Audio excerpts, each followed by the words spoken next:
नमस्कार बंधुगण आपण मानकु आमर भिडियो को बहुत बहुत स्वागत। आज भिडियोटी आपणक पई बहुत ही महत्वपूर्ण और बहुत ही खास हेबा पई जाउछि। काहेकि ना जदि आमे कहिबु पवित्र जन्माष्टमी पर ठारू आपणक राशि रे बहुत बड़ परिवर्तन घटिबा पई जाउछि। से विषय जे आमे आलोचना करिबा। जदि आमे कहिबा ए पवित्र जन्माष्टमी परठारु जदि कहिबा आपणक राशि रे बड़ परिवर्तन हेबो। राशिफल चंद्र राशि उपरे आधारित नुह, चंद्र गोचर उपरे आधारित होइथाय, जाहाकु ज्योतिष शास्त्र रे गोचर गणना कहा जाइथाय। पृथ्वी रे जे कोनोसी घूर्णयन मान नवग्रहंकर घूर्णन मान जेपरि होइथाय, आम जीवन उपरे बहुत किछि प्रभाव मध्य विशेष भाबरे पड़िथाय। आउ सेहा मध्य आपणक राशि उपरे निहाती भाबरे पड़िथाय। से वैवाहिक क्षेत्र हेउ, आपणक प्रेम संपर्क हेउ, क्यारियर हेउ, शिक्षा क्षेत्र हेउ, ता सहित बिजनेस क्षेत्र हेउ एवं स्वास्थ्य क्षेत्र हेउ ना काहेकि बहुत किछि प्रभाव पकाई थांती, जहाकि विशेष भाबरे ए जन्माष्टमी पर देखिबाकू मिलिबो। ग्रहंकर संयोग मध्य देखिबाकू मिलिबो विभिन्न क्षेत्र रे। सबुठारु महत्वपूर्ण नवग्रहंक संपर्क रे जानिबा, जहा आपणक जीवन रे केते प्रभाव पकाउछि से विषय मध्य आलोचना करिबा। तेणु भिडियोटी को आपण शेष पर्यंत निहाती भाबरे देखंतु एवं शेष रे प्रतिकारक उपाय विषय मध्य आमे आपणकू कहिबु, जहा नवग्रहंकू किछि मात्रा रे आमे अवसान करि परिबा। भिडियो को आगो को नेबा पूर्वरु जदि आपण आम चैनल को सब्सक्राइब करि नाहंती, सब्सक्राइब करि नियंतु, जहा फल रे प्रत्येक दिनचर्यार राशिफल आपणक पाखरे निहाती पहुँची जिवो। आ आपणकर मतामत मध्य हमकु जणांतु। आ पाखरे थिबा कमेंट बॉक्स रे जय मां लक्ष्मी बोली मध्य अवश्य लिखि दियंतु। जदि कहिबा विशेष भाबरे शुक्र गुरु ग्रह को अवस्थान तृतीय रे बुध जोग बनाउछंती, आउ चतुर्थ गृह रे केतु जेहेतु रहुचंती, पंचम रे मंगल, एकादश रे शनि आउ दशम रे राहु अवस्थान करिसंती। तो प्रथमे जानिबा आपणकर स्वास्थ्य बा हेल्थ किपरि रहिबो। जदि विशेष भाबे कहिबा फास्ट हाउस हेइथाय आपणकर स्वास्थ्यर, प्रथमर लॉर्ड हेउचंती शुक्र, सी रहिचंती द्वितीय रे। जदि कहिबा शत्रु पुणी गुरुंक सहित बुध तृतीय, शनि एकादश रे रहिचंती, तो कोनोसी स्वास्थ्य समस्या आपणकर नाही।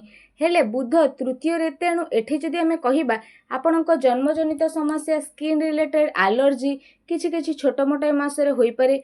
तो बाहर खाद्य को जेते संभव अवॉइड करंतु। पेट समस्या होई पारे, स्टोन रिलेटेड किछि प्रॉब्लम, स्टमक रिलेटेड किछि प्रॉब्लम होई पारे, पेट रोग मध्य ए मासरे आपणकर होई पारे। तेल जिनिस बाहर खाद्य को पूरा पूरी अवॉइड करंतु। नचे विशेष समस्या नहीं, बस पेट समस्या रही, बाकी आपणकर स्किन रिलेटेड किछि किछि छोट मोट प्रॉब्लम रहिबो। एथिप्रति आपण ध्यान दियंतु। आसंतु जानिबा आपणकर शिक्षार मान किपरि रहिबो, विद्यार्थी मानक पई स्थिति किपरि रहिते। शिक्षार गृह पंचम गृह होइते। पंचम गृहर स्वामी एठी बुध अछंती बक्री तृतीय स्थान रे। तो शनिक दृष्टि मध्य पंचम भाग को रहुछि विशेष रूप रे।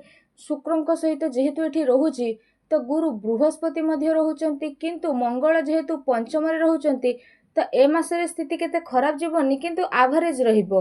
ता सहित विशेष भाव में जदि आमे एठी आपनको कहिबु, आपणकर स्थिति रे विशेष रूप रे अधिक परिवर्तन हेबाकू जाउछि। लास्ट आडकू सरकारी एग्जाम पई प्रिपेयर होचंती, तो स्थिति भल रहिबो। एग्जाम जदि रहिचंती, तो बेटर फल मध्य आपनको मिलिबो। 17, 18, 19 पर स्थिति रे आपनकर बड़ परिवर्तन देखिबाकू मिलिबो। ता सहित पाठ पढ़ा को नहीं भल डिसीजन नेबाकू चाहुचंती, ताकू भी मध्य नहीं परिबे। स्थिति बहुत ही भल रहिबो। या सहित जदि विशेष रूप से कहबा लव रिलेशन बा प्रेम संपर्क आपणकर किपरि रहइबो। प्रेम जीवन ग्रह होइथाय पंचम। पंचम को शिक्षार मध्य देखा जाए। ए गृह संतान भाग्य को मध्य देखा जाए। तो पंचमर स्वामी बुध, से पुणी तृतीय सूर्यंक सहित जड़ित जेहेतु रहिचंती, आ शुक्र द्वितीय स्थान रे रहिचंती, तो आपणकर बाणी रिलेटेड किसी प्रोब्लेम रहिबो। आपणक व्यवहार अन्य प्रति बहुत भल रहिबा कारणरू आपणकर कम्युनिकेशन मध्य भल रहिबो। दी जनकर परस्पर भितर भल बुझामणा मध्य रहिबो। आपण परस्पर दी जनक भितर बहुत कोऑर्डिनेशन बॉन्डिंग रहिबो। लव रिलेशनशिप मध्य बहुत भल रहिबो। जदि किछि पूर्वरु समस्या थिला, जुक्ति तर्क थिला, एबे ए मासटी लव रिलेशन पई बेटर हेबाकू जाउछि। कारण शुक्र सह जेहेतु गुरु रहुचंती, तो बुधटारु शुक्र द्वादश रे रहिचंती, तो छोट छोट कथारे आपण किछिटा मात्रा रे एडजस्ट करिवे। आपण किछिटा जगह रे जुक्ति तर्क हेले मध्य एडजस्ट करिवे। तेणु आपणकर ए मासटी लव लाइफ बहुत ही भल रहुछि। विशेष भाव में प्राय जदि आपण देखिबे 90 ରୁ 95% स्थिति भल आपणकर रहइबो। आसंतु जानिबा दाम्पत्य जीवन बा मैरिज लाइफ विषय रे। तो जदि कहबा वैवाहिक जीवन विषय वैवाहिक को सप्तम ग्रह देखा जाए सप्तम स्वामी ये अच्छा मंगल से आपणकर जेहेतु पंचम स्थान में रही तो आपणकर दाम्पत्य जीवन को शनि सप्तम स्थान को जेहेतु देखुना तो सप्तम स्थान को जेहेतु केवल मंगल देखुंट कौन सी ग्रहंकर दृष्टि सप्तम भाग को जेहेतु नहीं तो मंगल स्थिति ए मासरे बहुत ही भल रही कौन सी ग्रह आपण घर को देखुना तो वैवाहिक जीवन बा मैरिड लाइफ जदि पूर्वर न थिला तो बहुत ही भल रहिबो। फैमिली प्लानिंग करूछंती जदि संतान को लेकिन तो भी स्थिति बहुत भल रहिबो। गुरु द्वितीय रे रहिचंती शनि पंचम को दृष्टि देउछंती तो आपण किछि प्लानिंग जदि करूछंती फैमिली प्लानिंग करूछंती तो भी विशेष भाव में जदि कहबा ए मास आपणक पई पूरा पॉजिटिव रहिबो। आपण पति पत्नी दिजणक प्रति सपोर्टिव रहिबे। दिजणक भितरे भल मैरिड लाइफ को पई बहुत ही भल फल दउछि काहेकि ना सप्तम स्वामी मंगल रे दृष्टि दउछंती तो स्थिति बहुत ही भल रहिबो। एहा सहित जदि कहबा विशेष भाव में किछि स्वप्न देखिचंती विशेष भाव में गृह निर्माण पई मध्य कौनसी जगह परिवर्तन पाई मध्य भाविचंती कौनसी लाइफ पार्टनर को सह कुआडे जीवा को भाविचंती बा चिंता करूछंती तो ए मासर स्थिति मध्य बहुत भल रहिबो।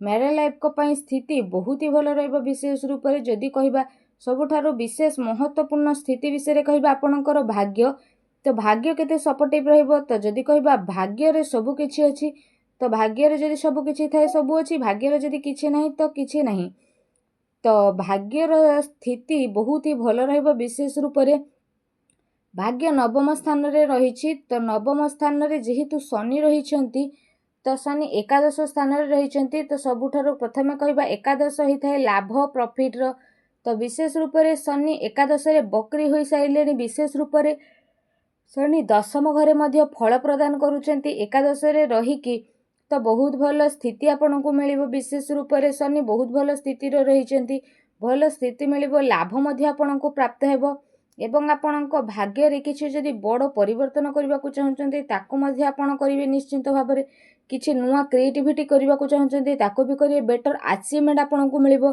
कारण शनि जेहेतु लाभ स्थान रे रही कोनोसी मांगलिक कार्य हेउ ट्रेडिंग बाजार रे मध्य आपन को भल लाभ मिलिबो। विशेष रूप से कारण भाग्य आपन को पूरा सपोर्ट दबो साथ प्रदान करिवो आगो को आहुरी बहुत भल फल आपन को मिलिबो। कोनोसी चिंता करूछंती प्रॉपर्टी डीलिंग करूछंती न भाबिकी भी आपन काम करंतु आपन को पई स्थिति बहुत भल रहिबो।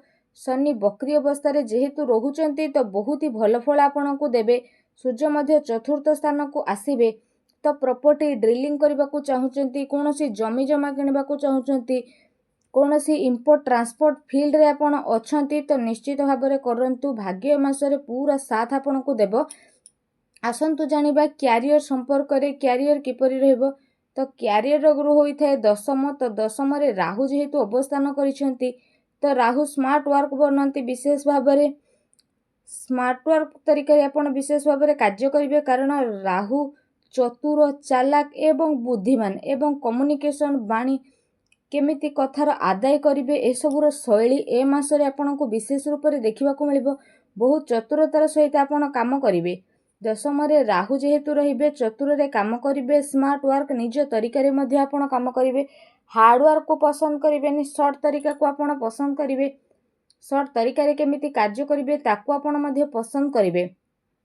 जुक्ति आपन काहा सह करंतु नहीं कारण राहु जेहेतु अछंती तो स्मार्ट रहिबे। ओभर कॉन्फिडेंस मध्य आपन रहिबे।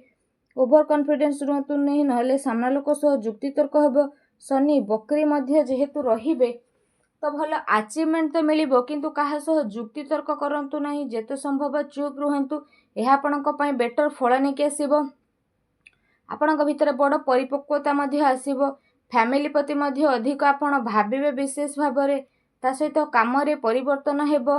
जागा को लेकिन मध्य परिवर्तन चाहूछंती तो आपन को बहुत ही भल फल मिलिबो। विशेष रूप से जदि आमे ठीक कहबा कि प्रमोशन चाहूछंती जॉब नाही तो जॉब मिलिबार भी बड़ संभावना रही। 16 तारीख पर विशेष रूप से स्थिति बेटर अच्छी। यह सहित कहबा प्रतिटी स्थिति आपन को पई बहुत ही भल रहिबो। जॉब कैरियर स्थिति भल रहिबो। 90% स्थिति आपन को पई बहुत ही भल रहिबो। आसंतु जानिबा व्यापार वाणिज्य बिजनेस विषय रे ए मास जदि आमे देखिबा आपणकर बिजनेस वाणिज्य मध्यम धरणर रहिबो, ना बेसी उत्तम रहिबो ना विशेष खराब रहिबो। 60 ରୁ 70% बिजनेस स्थिति आपणकर भल रहिछि। पैसा आसीबो एवं पैसा खर्च हेबार मध्य विशेष रूप से जोग रही। तो से सब को लेकिन आपण विशेष रूप से टिके ध्यान दियंतु, कारण स्थिति रे तो बहुत बड़ परिवर्तन आपणकर देखा जेहेतु मिलूँ, तो से सब को लेकिन आपण विशेष रूप से आग को बढ़े। प्रतिटी क्षेत्र में किसी न किसी नुआ आपण ट्राए करने को चेष्टा करंतु, नचेत आपण स्थिति रे आहुरी बड़ परिवर्तन विशेष रूप से देखा मिलिबो। एहा सहित जदि आमे कहिबा बुध जेहेतु द्वितीय रे अछंती, तो आपणकर खर्च मध्य विशेष रूप से बढ़िबो। उपाय आपण करिवे मंद ग्रह को किछि मात्रा रे अवसान करबा पई विशेष रूप से, तो आपण शुक्र बीज मंत्र पाठ करंतु, आपणको पई बेटर फल मिलिबो। नाही तो हनुमान चालीसा प्रत्येक दिन पाठ करंतु, शुभ फल आपणको निहाती भाबरे मिलिबो। गायत्री मंत्र आपण जेते संभव गायत्री मंत्र संध्या बेले हो सखाळे आपण निश्चिंत भाबरे पाठ करंतु, आपणको पई शुभ रहिबो।